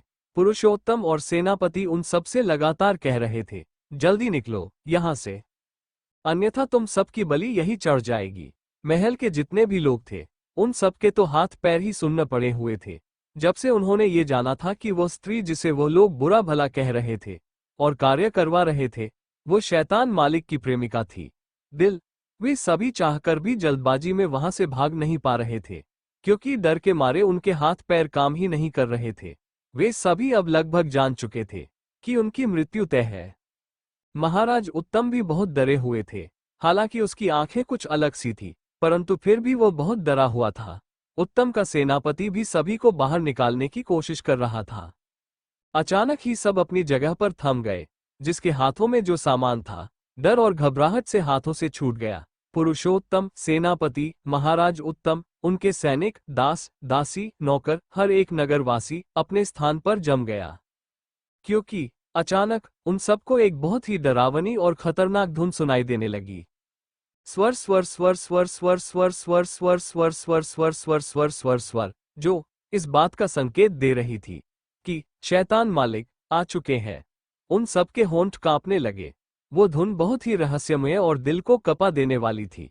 उस धुन ने वहां मौजूद हर एक शख्स के दिल में एक अजीब सा भय उत्पन्न कर दिया, जिससे वहां पर मौजूद हर एक इंसान की धड़कनें स्वतः ही बढ़ गई। उस धुन को सुनकर आर्यनगर का हड़कंप, हलचल, शोर, सब कुछ एकदम शशेष शांत हो गया।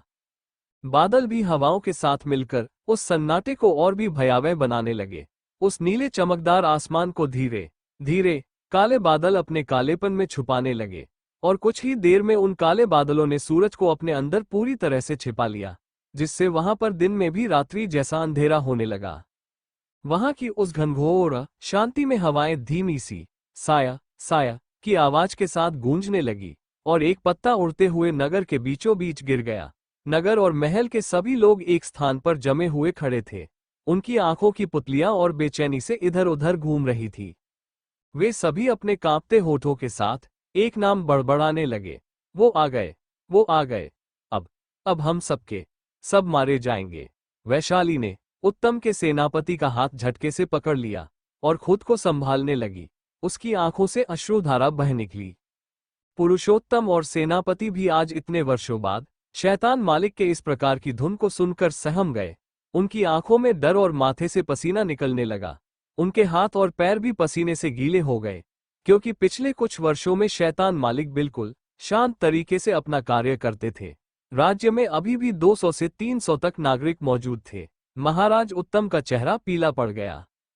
वे सभी धीरे धीरे अपने आप को संभालते हुए अपनी गर्दन को घुमाकर आवाज की दिशा में देखने लगे, तो उनकी नजर महल की सबसे ऊंची मीनार पर गई, जहां शैतान मालिक अपने काले रंग के बागे में, चेहरे पर काले रंग का मुखौटा और उस पर काले रंग की बांसुरी को अपने गुलाबी होठों से लगाए आंखें बंद कर उस मीनार पर खड़े होकर वो खतरनाक धुन बजा रहे थे।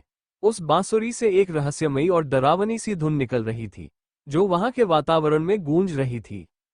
उस धुन को सुनकर ऐसा लग रहा था जैसे शैतान मालिक ने अपने हृदय की पीड़ा और गुस्से को अपनी खतरनाक और डरावनी धुन में पिरोकर बाहर निकाल रहे हो। उनकी आंखों के कोने गीले थे। उन सब ने जैसे ही पीछे मुड़कर देखा, उन्हें ऐसा लगा जैसे उनकी सांसें ही थम गई हो। वो सभी सांसें लेना ही भूल गए हो। शैतान मालिक का बागा किसी काले साए की तरह उनके शरीर के चारों तरफ घूम रहा था, और उनके वो काले बाल शैतान के क्रोध में होने का आभास हवाओं में भयानक रूप से लहराते हुए बता रहे थे। उत्तम अपने मन में अब यही सोचने लगा कि क्या वो स्त्री शैतान मालिक के लिए इतनी आवश्यक थी कि उसकी कमी या उसकी चोट शैतान मालिक को इस कदर क्रोध दिला देगी। नगर का हर एक वासी अपना सर उठाकर डरे और पसीने से भीगे चेहरे के साथ महल की उस ऊंची मीनार पर खड़े शैतान को देख रहे थे, जो कुछ ही देर में उन सबका अंत करने वाला था। शैतान मालिक अपनी बांसुरी बजाते हुए आंखें बंद कर नीचे आने लगते हैं और अपने हल्के पैर जमीन पर टिका देते हैं। उनके वस्त्रों के फड़फड़ाहट से आसपास की जमी हुई धूल उड़ जाती है। वे आंखें बंद किए हुए ही अपने काले रंग के बागे में बांसुरी की वो खतरनाक धुन बजाते हुए सेनापति और वैशाली की तरफ बढ़ते हैं। सेनापति का चेहरा डर से पीला पड़ चुका था। वैशाली भी डर के मारे कांपते हुए उसकी बाहों को कसकर पकड़ रही थी। वे सभी घबराए हुए से शैतान मालिक को वैशाली और सेनापति की तरफ जाते हुए देख रहे थे। उन सबके मुंह से आवाजें नहीं निकल रही थी। शैतान मालिक सेनापति और वैशाली के समीप पहुंचते हुए रुक गए और अपनी बांसुरी को अपने होठों से हटाते हुए अपनी आंखें खोली। जैसे ही उनकी बांसुरी की धुन बंद हुई, वहां मौजूद सभी लोगों ने अपनी पलकें झपकाईं और लड़खड़ाते हुए भय से शैतान मालिक की तरफ देखने लगे। शैतान मालिक ने उसे देखते हुए धीमे स्वर में अपनी लाल आंखों में क्रूरता और निर्दयता भरे हुए उससे पूछा, कहाँ है वे दासियां? शैतान मालिक की बात सुनकर वैशाली की सांस उसके गले में ही अटक गई। उसके दिल की धड़कनें रुक सी गई। वो अपनी डर और घबराहट भरी नजरों को इधर उधर घुमाने लगी। उसने चारों तरफ अपनी नजर दौड़ाई, किंतु वे दोनों दासियां उन्हें कहीं भी नहीं दिखाई दी। परंतु फिर एक कोने में उसकी नजरें जाकर ठहर गई और उसने अपने कांपते हाथ उठाकर उस तरफ इशारा किया। अपनी तरफ इशारा पाकर वे दोनों दासियां, जो कोने में छुपी थी, स्तब्ध होकर सीधी खड़ी हो गई और एक दूसरे को कसकर पकड़ लिया। दोनों एक छोटी सी दुकान के पीछे छुपी हुई थी। शैतान मालिक ने जैसे ही उन दोनों को देखा, उनकी आंखें और भी गुस्से में हो गई। उन्हें श्रेया का वो सफेद पड़ा चेहरा याद आने लगा। दोनों दासियों ने शैतान मालिक को अपनी तरफ देखता पाकर डर और घबराहट में उस दुकान के पीछे से निकलते हुए सामने आ गई। उनके सोचने समझने की शक्ति पूरी तरह से नष्ट हो चुकी थी। इसके बाद शैतान मालिक ने किसी से एक शब्द भी नहीं कहा और पलक झपकते ही हवा के झोंके की तरह उन दोनों दासियों के पास पहुंच गए। इसी बीच ना जाने कब एक पतली, चमचमाती और धारदार लंबी सी तलवार उनके हाथों में प्रकट हुई, जो जमीन को छू रही थी। उन दोनों के पास पहुंचते ही उन्होंने वो तलवार दोनों की गर्दन पर चला दी। कुछ ही पल में दो सिर जमीन पर गेंद की तरह लुढ़क गए और उन दोनों दासियों का शरीर तड़पते हुए जमीन पर एक आवाज के साथ गिर गया। ये सब इतना अचानक हुआ कि उन दोनों को संभलने का वक्त ही नहीं मिला। उनका खून उड़ते हुए उस दुकान में टंगे वस्त्रों पर फैल गया। अपने सामने ये दृश्य देखकर सभी नगरवासियों ने अपने होश खो दिए। उनके सिर जमीन पर गिरते ही चारों तरफ शोर शुरू हो गया। वे सभी जमीन पर गिर गए। स्त्रियां तो मारे डर के चिल्लाने लगी। वहां पर फिर से अफरा तफरी मच गई। सभी लोग गिरते पड़ते राज्य के द्वार की तरफ भागने लगे। फिर शैतान मालिक की नजर महल के अंदर खड़े उस मंत्री पर गई। उसे देखते ही उनकी आंखें आग उगलने लगी, क्योंकि उन्हें यहां पर श्रेया के यहां आने के बाद हुई सारी घटनाएं ज्ञात थी, जिसके कारण उन्हें अब और भी क्रोध आने लगा। वे अपने कदम बढ़ाते हुए महल के अंदर चले गए। उनकी तलवार जमीन से टकराते हुए आवाज कर रही थी और उस तलवार की धार से खून बहता हुआ तलवार की नोक तक आकर जमीन पर टपक रहा था। श्रेयांश का एक हाथ उसके पीछे बंधा हुआ था। उन्होंने बांसुरी को फिर से अपने होठों से लगा लिया और फिर से वो डरावनी धुन बजाने लगा, अपने हाथ में उस चमकदार और पैनी तलवार को लिए हुए मंत्री की तरफ बढ़ने लगे। शैतान मालिक को अपनी तरफ आता देख मंत्री डर से कांपते हुए अपने कदम पीछे लेने लगा। शैतान मालिक अपनी लाल आंखों से उसकी आंखों में देखते हुए एक हाथ में तलवार दूसरे हाथ से बांसुरी बजाते हुए उसके नजदीक आते जा रहे थे। वे जैसे जैसे मंत्री के नजदीक पहुंचते जा रहे थे, उनकी मुट्ठी उनकी तलवार की मुठ पर कसती जा रही थी। मंत्री अपने सामने से आती हुई अपनी इतनी भयानक मौत की छवि अपनी आंखों से देख पा रहा था, जिससे उसकी आंखों में ना बयां कर पाने वाला डर दिखाई दे रहा था। वो उनकी आंखों में अपनी मौत का साया साफ साफ देख रहा था। अचानक ही मंत्री के मुंह से एक आवाज निकली और उसकी आंखें बाहर आने को हो गई। उसे देखकर ऐसा लग रहा था जैसे उसकी आंखें अभी ही अपने स्थान से बाहर निकल आएंगी। शैतान मालिक ने उसके गर्दन के बीचों बीच से अपनी उस नुकीली और धारदार तलवार को आर पार कर दिया, जिससे उसके गर्दन के बीचों बीच एक सुराख बन गया। उन्होंने तुरंत ही अपनी तलवार बाहर खींची और वहां से हट गए। वे अब भी वो धुन बजा रहे थे। मंत्री अपनी आंखें खोले हुए ही धड़ाम की आवाज के साथ मुंह के बल जमीन पर गिर पड़ा और उसकी सांसें वहीं थम गई। अब शैतान मालिक, रानी मां और महाराज उत्तम की तरफ उसी प्रकार तलवार हाथों में पकड़े हुए अपनी बांसुरी से धुन निकालते हुए बढ़ने लगे। पुरुषोत्तम और शैतान मालिक के सेनापति शैतान मालिक को अपने पुराने रूप में देखकर दंग थे।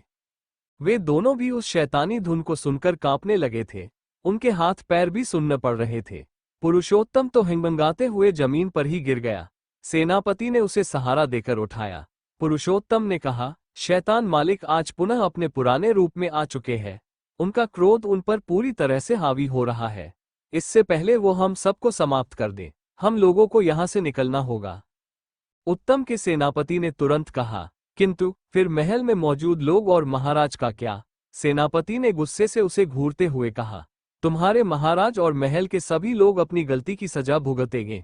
उन्हें कोई नहीं बचा सकता, परंतु अभी हम जिन लोगों को बचा सकते हैं उन्हें बचाने का प्रयास हमें अवश्य करना चाहिए। उत्तम का सेनापति और वैशाली चारों ने मिलकर राज्य के सभी नागरिक को बाहर कर दिया था। राज्य से बाहर निकाल कर चुके सभी नागरिक अपनी जान बचाकर आर्यनगर से दूर जा रहे थे। अब वहां पर सिर्फ कुछ सैनिक, पुरुषोत्तम, सेनापति, वैशाली और उसके साथ में खड़ा हुआ उत्तम का सेनापति ही रह गए थे। वे सभी महल से काफी दूरी पर खड़े थे। शैतान मालिक खून से लिप्त हो चुके थे, जो उनके काले रंग के वस्त्रों पर दिखाई नहीं दे रहा था। उनका चेहरे पर अब भी कोई भाव नहीं थे। उनकी आंखें लगातार उत्तम और उनके साथ में खड़ी रानी मां को देखे जा रही थी। वे अपने कदमों को धीरे धीरे बढ़ाते हुए तलवार को जमीन पर उसी प्रकार रगड़ते हुए उनकी तरफ बढ़ रहे थे। अचानक बांसुरी पर चल रही उनकी उंगलियां थम गई और उनके होंठ रुक गए, जिससे बांसुरी की धुन बंद हो गई, परंतु फिर भी उनके कदम आगे बढ़ रहे थे। इस समय उनके समक्ष उत्तम के कुछ सैनिक डरे सहमे से अपने महाराज की रक्षा करने के लिए खड़े थे।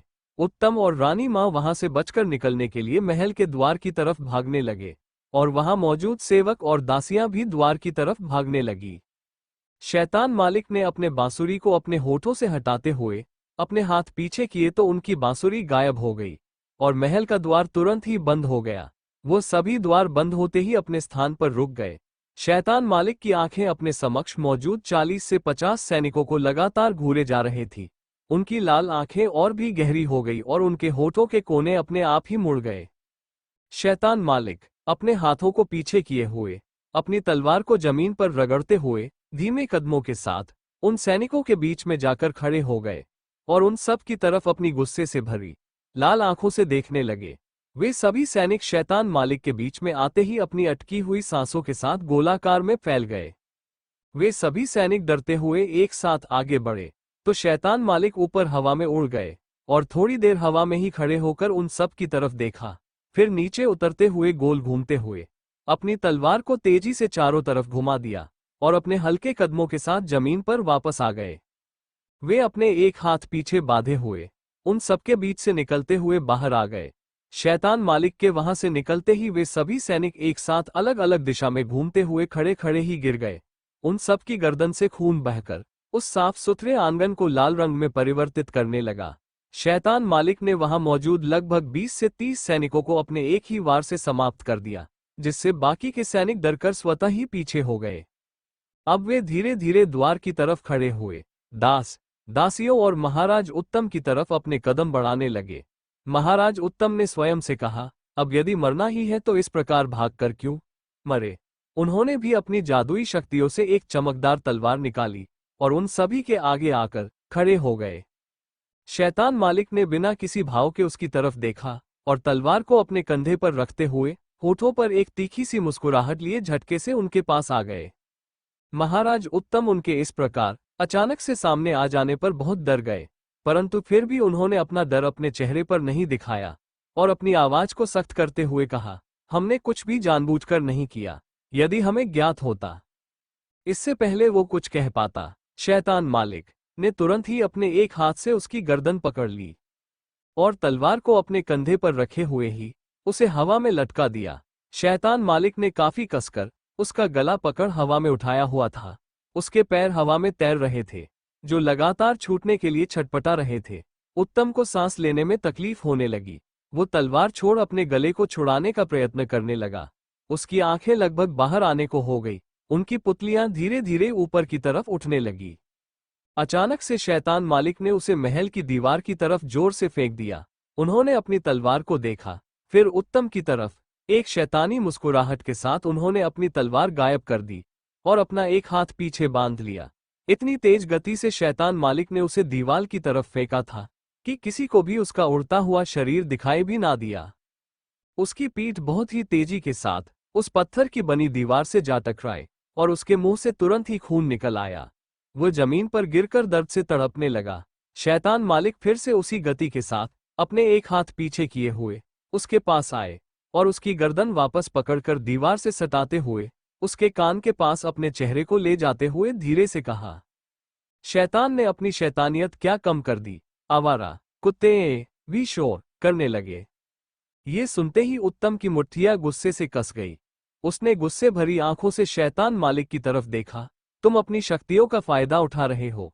अब उसका डर खत्म हो चुका था, क्योंकि अब उसके पास कुछ भी बचा था डरने के लिए। उसकी बात सुनकर शैतान मालिक ने उसकी तरफ देखा और एक तिरछी मुस्कान के साथ कहा, यदि है तुम्हारे पास इतनी शक्ति तो तुम भी उठाओ फायदा। और फिर तुरंत अपनी मुस्कान गायब करते हुए उसकी गर्दन पर पकड़ कसकर वापस उसके कान के पास अपने होठों को ले जाते हुए धीरे से सख्त आवाज में कहा, इस शैतान को छेड़ने का दुस्साहस भी तुम ही लोगों ने किया है, अब कीमत तो चुकानी पड़ेगी ना। फिर उन्होंने उसे गुस्से से दूसरी तरफ फेंक दिया, जिससे वो उड़ते हुए जाकर बड़े से स्तंभ से टकराया और अधमरा सा होकर नीचे गिर गया। उस महल में उपस्थित सभी लोग अलग अलग कोनों पर खड़े होकर डरे और सहमे से अपने महाराज को इस प्रकार मरते हुए देख रहे थे। उनमें से किसी की भी हिम्मत नहीं हो रही थी कि वह अपने स्थान से हिल भी पाए। वे सब के सब अपने घुटनों पर बैठ गए और उनसे क्षमा देने की गुहार लगाने लगे, परंतु शैतान मालिक को देखकर ऐसा लग रहा था जैसे उनके इस प्रकार क्षमा याचना करने पर भी उन्हें कोई फर्क पड़ रहा हो। अथवा उनके गुस्से या क्रूरता में कोई परिवर्तन आया हो। वे फिर से उत्तम के पास अपनी हवासी तेज गति के साथ पहुंचे और उसके वस्त्रों को पकड़कर उसे वापस से खड़ा किया। उत्तम दर्द के मारे अधमरा हो चुका था। उसे सांसें भी बड़ी मुश्किल से आ रही थी। शैतान मालिक के 2 ही वार ने उसकी लगभग आधी शक्ति छीन ली थी। शैतान मालिक उत्तम को उसके वस्त्रों से पकड़े हुए ही हवा में लेकर उड़ गए और उसे हवा में ऊपर और ऊपर ले जाते हुए उसके मरे से चेहरे को देखकर उसकी आंखों में देखते हुए कहा, तुमसे किसने कहा था हमारे स्थान में प्रवेश कर हमारी जान को देखने के लिए, उसे अपने राज्य में लाने के लिए और दांत पीसते हुए उसे हाथ लगाने के लिए। उन्होंने उसके हाथों की कलाइयां पकड़ी और जोर से पीछे की तरफ पलट दी, जिससे एक हड्डी टूटने की आवाज आई और उत्तम दर्द से कराह उठा। शैतान मालिक ने एक हाथ से उसकी गर्दन के पास के वस्त्रों को पकड़े हुए और दूसरे हाथ से उसकी टूटी हुई कलाइयां पकड़े हुए ही उसके मुरझाए चेहरे को देखकर हवा में उड़ते हुए ही दांत पीसकर फिर से कहा, तुमने हमारी जान पर बुरी नजर डाली और कोई हमारे प्राणों पर नजर डाले, ये हमें कतई बर्दाश्त नहीं। उत्तम ने एक मरी हुई हंसी हंसी।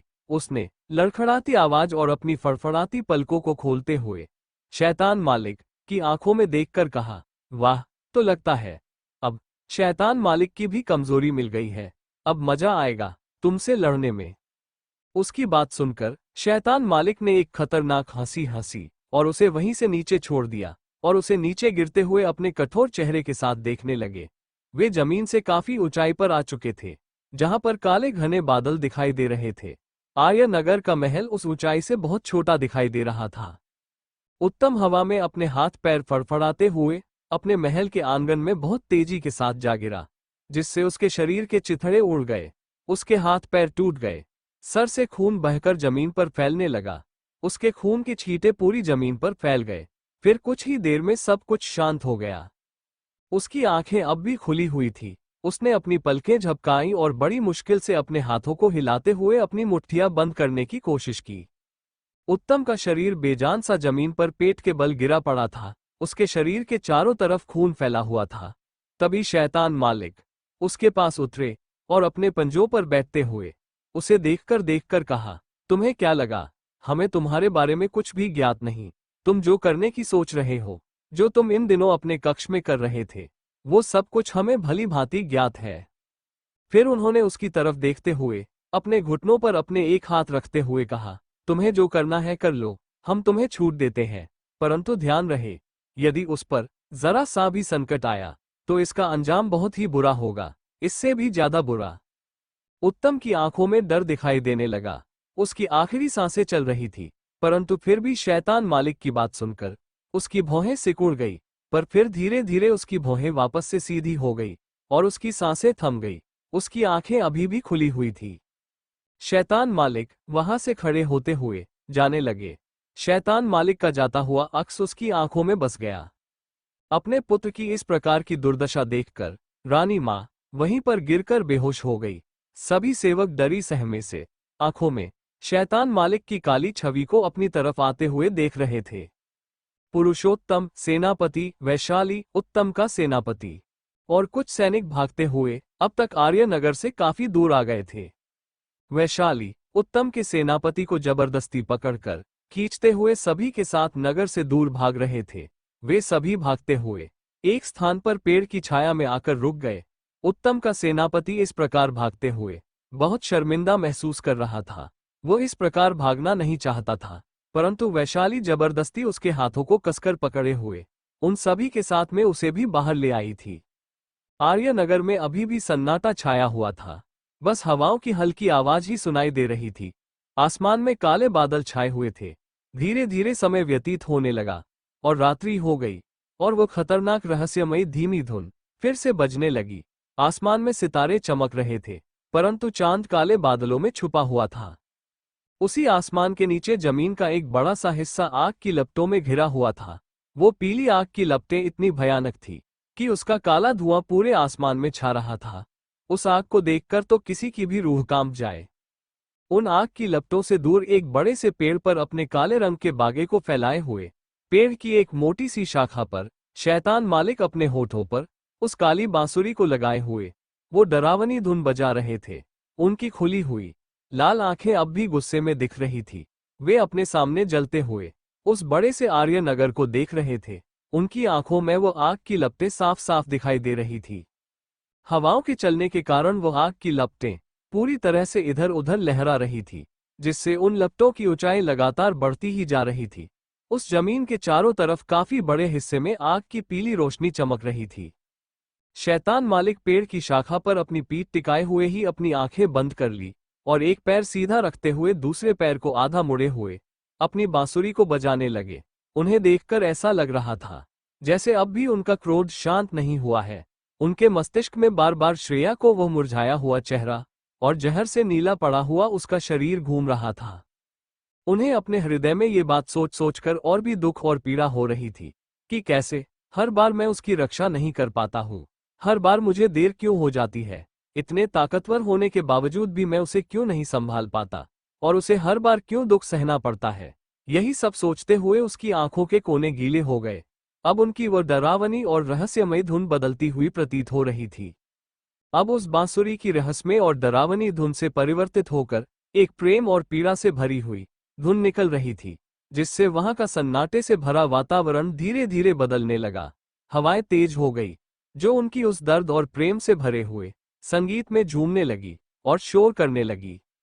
परंतु कोई दूर खड़ा होकर आर्य नगर से निकलती हुई उन भयानक लपटों को देख रहा था। उसकी आंखें पूरी तरह लाल थी, उसका चेहरा पूरा सफेद, उसके हाथ और पैर भी पूरी तरह से सफेद थे। उसकी आंखें खून के जैसी पूरी लाल, उनमें कोई पुतलियां नहीं। उसके हाथों की मुट्ठियां कसी हुई थी। वो गुस्से से उस आग की लपटों में घिरे हुए आर्य नगर को जलते हुए देख रहा था। कुछ देर तक ऐसे ही आग की लपटों को निहारने के बाद वो वहां से अदृश्य हो जाता है।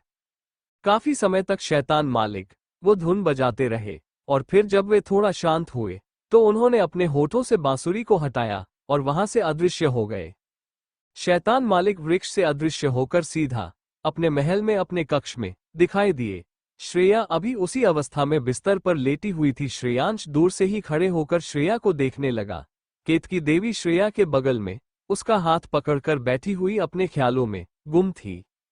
शैतान मालिक खिड़की के पास ही खड़े रहकर श्रेया को देखते हुए केतकी देवी से पूछा, क्या ये अब तक नहीं जागी? आवाज सुनकर केतकी देवी अपने ख्यालों से बाहर आए और आवाज के दिशा में अपना सिर घुमाकर देखा तो पाया कि श्रेयांश दूर से खड़े होकर एकटक श्रेया को देख रहा था। केतकी देवी उसकी आंखों में झांकने का प्रयास कर रही थी। केतकी देवी को उसकी आंखों में इस समय अलग ही भाव दिखाई दे रहे थे, जो उन्होंने आज से पहले उसकी आंखों में कभी नहीं देखे थे, जिससे वो स्वयं भी हैरान हो गई। श्रेयांश की आंखों में इस समय मायूसी और दुख के भाव दिखाई दे रहे थे। श्रेयांश श्रेया को इस प्रकार लेटे हुए नहीं देख पा रहा था। श्रेया की आंखें अब भी बंद थी, शरीर पूरी तरह से शांत, उनमें कोई हलचल नहीं। श्रेयांश अब उसकी तरफ और ना देख सका और उसने अपना सिर घुमाकर खिड़की की तरफ कर लिया और वहां से बाहर का दृश्य देखने लगा। श्रेयांश ने बिना पीछे मुड़े ही कहा, हमने इससे सिर्फ एक ही बार सोने को कहा और ये तुरंत ही सो गई। परंतु अब हमने से कितनी बार कहा उठने के लिए, पर वो उठ ही नहीं रही। अब आप ही इससे कहें उठने के लिए। केतकी देवी ने श्रेयांश की इस प्रकार की पीड़ा से भरी आवाज पहली बार सुनी। उन्होंने श्रेया की तरफ देखा और फिर श्रेयांश की तरफ, जैसे वो उन दोनों को देखकर जानने का प्रयास कर रही हो कि शैतान मालिक का किसी के साथ इतना गहरा संबंध कैसे हो सकता है, जिसने अपनी माता से आज तक सही से बात भी नहीं की। वो मनुष्य आज किसी के लिए इतना व्यथित है। आखिर इतनी जल्दी इतना गहरा संबंध शैतान मालिक का श्रेया के साथ कब और कैसे बन गया? केतकी देवी हैरान होकर श्रेयांश की तरफ देख रही थी। फिर उन्होंने श्रेयांश से की तरफ से अपनी नजरें हटाई और श्रेया की तरफ देखा। उन्होंने उसका हाथ धीरे से बिस्तर पर रखते हुए बिना किसी प्रश्न के अपने चेहरे पर गंभीर भाव लाते हुए श्रेयांश के पास आ गई और अपने गंभीर चेहरे के साथ खिड़की से बाहर देखते हुए कहा, हमने नगर और महल के सबसे प्रसिद्ध और जानकार वैद्य से श्रेया की जांच करवाई है। वैद्य ने जांच करके बताया कि जहर बहुत ही विषैला था। गर्दन के ऐसे भाग पर वो सुई चुभाई गई थी जहां से मस्तिष्क की नसें ज्यादा समीप थी, जिस कारणवश इस विष का सबसे ज्यादा प्रभाव इनके मस्तिष्क के पिछले भाग पर पड़ेगा। श्रेयांश ने कहा, परंतु मैंने इसके शरीर का पूरा विष निकाल दिया था। हाँ, उन्होंने कहा था कि विष के सही समय पर निकाल दिए जाने के कारण उनके प्राण बच गए हैं, परंतु लंबे समय से तनाव और कमजोर शरीर होने के कारण और विष का प्रभाव बहुत ही जल्दी हो गया। उन्होंने उसकी जांच करने के पश्चात ये भी बताया कि इनकी आंखों को देखकर ऐसा लगता है जैसे इन्होंने कई महीनों से सही से भोजन नहीं किया है। समय पर भोजन न करने और उचित आहार न लेने के कारण इनका शरीर बहुत ही कमजोर हो चुका है, जिससे उस जहर की थोड़ी सी मात्रा ने भी इनके शरीर पर बहुत ही अधिक प्रभाव डाला। ऐसा लग रहा है जैसे इनकी सारी इंद्रियां सुसुप्त अवस्था में है और यह स्वयं भी अपनी इंद्रियों को जगाने का प्रयास नहीं कर रही है। केतकी देवी ने श्रेया की तरफ देखते हुए कहा। उन्होंने ये भी बताया कि जब तक ये स्वयं से प्रयास नहीं करेंगी, हमारी बाहरी दवाएं और उपचार इन पर कोई भी लाभ नहीं करेंगे। श्रेयांश केतकी देवी की बातें ध्यान से सुन रहा था। जब उनकी बात समाप्त हुई तो उसने पीछे पलटकर श्रेया की तरफ देखा। उसे कुछ देर तक यूं ही देखने के बाद वो वहां से सीधा स्नानघर में चला गया। केतकी देवी उसके व्यवहार में इस प्रकार का परिवर्तन देखकर अचरज में थी। उन्होंने फिर से श्रेया की तरफ अपने सवाल भरी आंखों से देखा और धीरे से उसके पास जाते हुए बैठ गई और उसे अपनी सवाल और प्यार भरी नजरों से देखते हुए उसके माथे पर हाथ फेर कर कहा, आप जल्दी से उठ जाएं। हमारे जहन में बहुत सारे सवाल हैं जिसका जवाब आप ही हमें दे सकती हैं। हम इस बात से बहुत प्रसन्न हैं कि हमारा पुत्र परिवर्तित हो रहा है और इसकी वजह आप है। हमारा पुत्र बहुत ही अकेला है, उसे भी किसी सहारे की जरूरत है और हमें पता नहीं क्यों ये लगता है कि आप उसकी सबसे अच्छी और सबसे भरोसेमंद साथी होंगी। अचानक उनकी आंखों में आंसू आ गए। उन्होंने अपनी भरी आंखों से उसका हाथ पकड़ते हुए कहा, हम नहीं जानते कि हमारा पुत्र ऐसा क्यों और कैसे बन गया, परंतु हमें उसके लिए बहुत ही दुख होता है। उसके पास सब कुछ है, पर ऐसा कोई व्यक्ति नहीं जिससे वो अपने हृदय की बात, अपने हृदय की पीड़ा और अपने मन की व्यथा बेझिझक बता सके। यदि हमारा संदेह सत्य है तो आपका प्रेम और आपका साथ एक शैतान को परिवर्तित करेगा, जो इस नगर, इस महल और इस दुनिया के लिए शुभ साबित होगा। इसलिए हमारी आपसे गुजारिश है, कृपया आप उठ जाएं। आप पहली स्त्री है जिसके लिए हमारा पुत्र इतना बेचैन है। उसने भले ही किसी से ना कहा हो, किसी को कुछ ना बताया हो, परंतु हमें ऐसा लग रहा है जैसे वो आपके लिए अंदर से रो रहा है। उन्होंने अपने भरे गले से स्नानघर की तरफ देखकर कहा, उसे तो ये भी ज्ञात नहीं कि रोते कैसे हैं। पता नहीं किस चीज ने उसे इतना क्रूर और इतना भयानक शैतान बना दिया, जिससे उसके अंदर की सारी भावनाएं ही खत्म हो गई। उन्होंने फिर से श्रेया की तरफ देखकर उसके चेहरे पर हाथ फेरते हुए कहा, आपको शायद पता भी नहीं होगा कि आपके जाने के बाद उसने उस 1 वर्ष का एक भी दिन चैन की नींद सोया। वो रात रात भर महल से गायब ही रहता था और जब भी आता सिर्फ और सिर्फ उसी कक्ष में जाकर रहता जिस कक्ष में आपने अपने कुछ दिन बिताए थे। आखिर ऐसा कौन सा रिश्ता है आप दोनों का, जो आप दोनों ही इस प्रकार से हैं? इन सभी सवालों से हमारा सर फटा जा रहा है। उन्होंने अपनी आवाज सख्त करते हुए कहा, इसलिए आपको उठना ही होगा। सुन रही है ना आप, हमने क्या कहा? आपको उठना ही होगा। इस वीरान और उसके सुनसान से दिल में आपको अपनी चहल पहल डालनी ही पड़ेगी। समझ रही है ना आप हमारी बात? उन्होंने अपने आंसू पोंछे और उसकी तरफ देखकर अपनी आवाज कम करते हुए कहा, कृपया आप उठ जाएं, हमारी विनती है आपसे। थोड़ी देर यूं ही बैठे रहने के बाद वे उसके माथे को चूमते हुए वहां से बाहर चली गई। उन्होंने सैनिकों से शैतान मालिक के भोजन का प्रबंध यही करने को कहा। दोनों सैनिक अपना सर झुकाते हुए चले गए और केतकी देवी भी वहां से आनंद भवन की तरफ चली गई। श्रेयांश स्वयं को साफ करने और दूसरे वस्त्र पहनने के पश्चात वापस अपने कक्ष में आया और श्रेया की तरफ बढ़ गया। तभी उसके कक्ष के बाहर 2 सैनिक और कुछ दासियां हाथों में भोजन की थाल लिए हुए अंदर आती है और सर झुकाते हुए वहां पर बनी मेज की तरफ भोजन सजाकर किनारे खड़ी हो जाती है और शैतान मालिक की आज्ञा का इंतजार करने लगती है। श्रेयांश उन्हें हाथों के जाने का इशारा करता है तो वे सभी जमीन पर बैठकर उनका अभिवादन कर खड़ी होते हुए चली जाती है। श्रेयांश अपने धीमे कदमों से उसके पास आया। उसने सबसे पहले अपना मुखौटा हटाकर दूसरी तरफ रख दिया और बिस्तर पर बैठकर उसके चेहरे को निहारने लगा और एक दवाई की बोतल निकालते हुए पास में बनी हुई मेज पर रख दी। वो उसके और करीब हो गया। उसने उसे उसी प्रकार बैठे हुए ही अपने सीने से लगा लिया। श्रेयांश ने अपने दोनों हाथ उसकी गर्दन और पीठ के नीचे ले जाते हुए उसे कसकर अपने हृदय से लगा रखा था। कुछ देर तक श्रेया को ऐसे ही गले लगाए रहने के बाद उसने धीरे से उसके माथे को चूमा और उसे फिर से ठीक से लिटाते हुए सीधा बैठ गया। उसके चेहरे पर कोई भाव नहीं थे। उसने भावहीन चेहरे के साथ दवाई की शीशी उठाई और श्रेया को देखते हुए वो दवाई की शीशी अपने होठों से लगाकर मुंह में डाला और फिर झुकते हुए श्रेया के होठों पर अपने होंठ रखकर उसे दवाई पिला दी। श्रेया के औषधि घूटने के बाद उसने उसके होंठ छोड़ दिए और दवाई की बोतल जमीन पर फेंक दिया, जिससे उस कांच की शीशी के टुकड़े हो गए और उसके कांच उस जमीन पर फैल गए। श्रेयांश फिर से उसे देखने लगा। उसकी आंखों में इस समय कोई भाव नहीं थे, चेहरा बिल्कुल कठोर।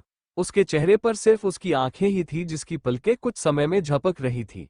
कुछ सोचते हुए उसके होठों के कोने मुड़ गए और वो अपना सिर झुकाते हुए बिस्तर को देखने लगा। फिर बिना कुछ कहे उसके ऊपर चादर डाल दिया। उसने चादर के दोनों कोनों को उसके कानों के पास से ले जाते हुए ऊपर तक समेट दिया, जिससे वो पूरी तरीके से चादर में समाई हुई दिख रही थी। उसका सिर्फ चेहरा ही उस बड़े से बिस्तर और चादर के बीच दिखाई दे रहा था, जो बहुत ही गहरी नींद में था। श्रेयांश वहां से हटते हुए अपने कक्ष की खिड़की की तरफ आ गया और अंधेरे में गुम आसमान को देखने लगा। Thank you for listening. मुझे उम्मीद है आपको ये स्टोरी पसंद आई होगी। अगर आपको पसंद आई है तो प्लीज लाइक और कमेंट करना ना भूलें और मोर स्टोरीज के लिए सब्सक्राइब करें। मिलते हैं नेक्स्ट वीडियो में।